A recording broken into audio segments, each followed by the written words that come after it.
Le Seigneur soit avec vous. Et avec votre esprit. Évangile de Jésus-Christ selon saint Jean. Gloire à toi, Seigneur. En ce temps-là, Jésus leva les yeux au ciel et dit: Père, l'heure est venue. Glorifie ton Fils, afin que le Fils te glorifie. Ainsi, comme tu lui as donné pouvoir sur tout être de chair, il donnera la vie éternelle à tous ceux que tu lui as donnés. Or, la vie éternelle, c'est qu'ils te connaissent, toi, le seul vrai Dieu, et celui que tu as envoyé, Jésus-Christ. Moi, je t'ai glorifié sur la terre en accomplissant l'œuvre que tu m'avais donnée à faire. Et maintenant, glorifie-moi auprès de toi, Père, de la gloire que j'avais auprès de toi avant que le monde existe. J'ai manifesté ton nom aux hommes que tu as pris dans le monde pour me les donner. Ils étaient à toi, tu me les as donnés et ils ont gardé ta parole. Maintenant, ils ont reconnu que tout ce que tu m'as donné vient de toi, car je leur ai donné les paroles que tu m'avais données. Ils les ont reçues. Ils ont vraiment reconnu que je suis sorti de toi et ils ont cru que tu m'as envoyé. Moi, je prie pour eux. Ce n'est pas pour le monde que je prie, mais pour ceux que tu m'as donnés, car ils sont à toi. Tout ce qui est à moi est à toi, et tout ce qui est à toi est à moi, et je suis glorifié en eux. Désormais, je ne suis plus dans le monde. Eux, ils sont dans le monde, et moi, je viens vers toi.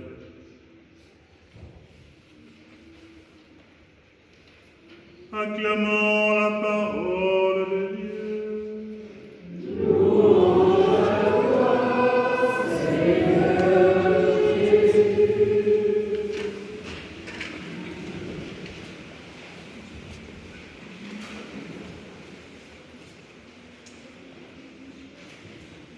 Bien-aimés de Dieu,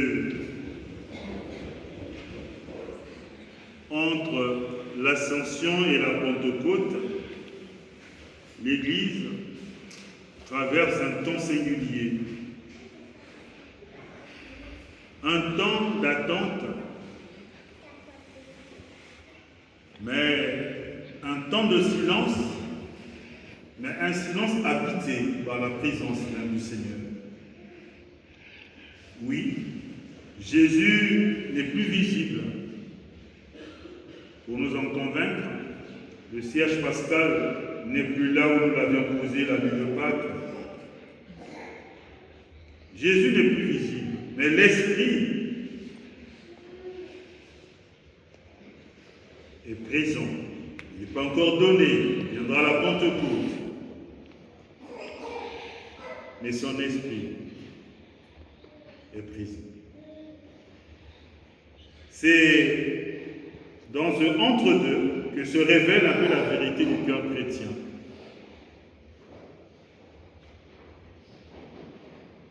Il nous faut tenir. Les jours à venir ne seront plus les mêmes. Les lendemains ne seront plus pareils. Le Christ est monté au ciel, prémisse des vivants. D'où une question fondamentale de l'époque. Si aux temps anciens, on recevait le salut en obéissant à la loi de Moïse, si avec le Christ, il fallait désormais accueillir la parole de Dieu et lui, le Christ Jésus, pour être sauvé. Et maintenant, comment obtenons-nous le salut? Par la grâce de l'Esprit. Il nous faut espérer un monde meilleur, un monde dans lequel le Seigneur nous redit tout l'amour du Père. Il est monté au ciel en portant avec lui notre humanité, mais pour faire de nous. Il a fait de nous des fils adoptifs du Père, et désormais, il nous fait vivre dans l'amour du Père, plus que jamais. Le cœur humain, le cœur chrétien, c'est aussi la prière. Qu'est-ce que c'est que prier? C'est rendre grâce à Dieu pour tous ses bienfaits, pour tout ce qu'il y a de bien, de beau, de vrai, d'authentique. Rendre grâce à Dieu en toutes circonstances, parce que le Seigneur est le rempart de la vie. Bien-aimés de Dieu, les disciples rassemblés au Cénacle avec Marie ne fuient pas l'incertitude. On peut penser comme ça. Si tel a été traité, si tel le bois vert a été traité, le bois sec sera mis au feu. Et donc il y a de l'incertitude sur le lendemain. Les disciples qui sont fermes au Cénacle ne fuient pas cette incertitude. Au contraire, ils vont transformer cette incertitude en communion profonde. Unis d'un même cœur avec Marie, ils priaient. Bien-aimés, l'évangile de ce dimanche nous ouvre le sanctuaire intérieur de Jésus. Avant de quitter ses amis, Jésus ne leur laisse ni stratégie, ni programme à accomplir, ni consigne à respecter. Non. Mais il laisse une prière. Et dans cette prière, Jésus demande l'unité. Quand on lit l'évangile, ce n'est pas si explicite que ça. Et pourtant, cette prière existe. Moi, je prie pour eux. Ce n'est pas pour le monde que je prie, mais pour ceux que tu m'as donnés, car ils sont à toi. Tout ce qui est à moi est à toi, et ce qui est à toi est à moi, et moi, je suis glorifié en eux. Voilà l'unité que Jésus recherche, l'unité des fils de Dieu, l'unité des chrétiens. Bien-aimés de Dieu, l'unité n'est pas un slogan spirituel. Mais prenons l'unité comme étant la condition de la mission. Pour vivre une mission, il faut vivre dans l'unité. L'unité avec le Seigneur qui donne la vie, mais l'unité aussi avec ceux avec qui nous irons en mission. L'unité avec ceux vers qui nous irons pour la mission. L'unité des fils de Dieu. Oui, une communauté divisée parle d'elle-même. Mais une communauté unie parle de Dieu. L'unité n'est jamais spontanée. Mais l'unité se reçoit avant de se construire. C'est accueillir d'abord le don de la grâce que Dieu nous fait. Le don de la vie. Mais la vie pas tout seul, la vie en communauté. Une fois qu'on a reçu ce don de la vie en communauté, alors naît en nous une prière qui va susciter cette espérance de l'unité des fils de Dieu, unis avec le Christ.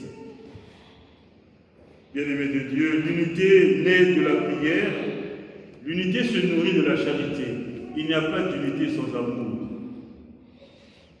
S'il n'y a pas d'amour, il n'y a pas d'unité. Comment peut-on penser aimer Dieu et ne pas aimer l'homme qui est en face de nous? L'unité se protège par l'humilité. Une communauté est celle qui se construit de par tous ses membres. Chacun de nous ici présents a du prix aux yeux de Dieu. Chacun. Dieu parle à tout le monde. À vous, à moi, nous tous ici rassemblés. Dieu nous parle.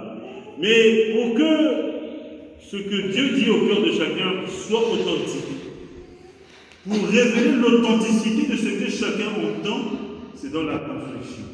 C'est-à-dire que chacun a entendu quelque chose qui puisse aider à construire et aller vers l'unité des fils de Dieu.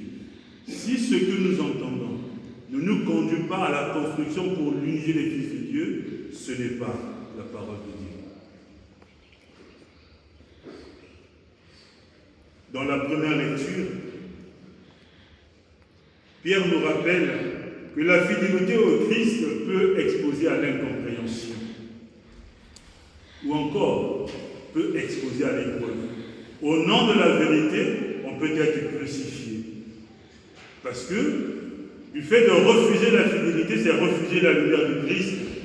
Or, demeurer dans les ténèbres, c'est s'éloigner des chemins que Dieu éclaire pour chacun de nous. Bien-aimés de Dieu, la fidélité exprime aussi le fait que l'esprit de gloire repose sur ceux qui persévèrent. Il nous faut persévérer dans cette unité des fils de Dieu. En d'autres termes, Dieu ne se retire jamais de ceux qui restent fidèles. Ou mieux, Dieu n'abandonne pas ses enfants. Mieux encore, du côté de la vérité, on n'est jamais seul.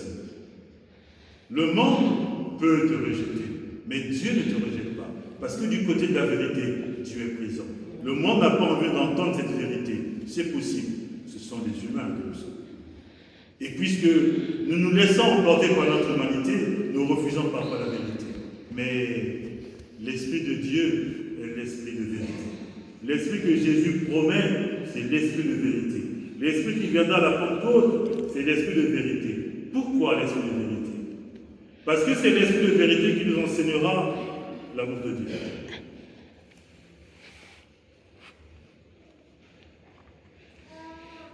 En ce dimanche,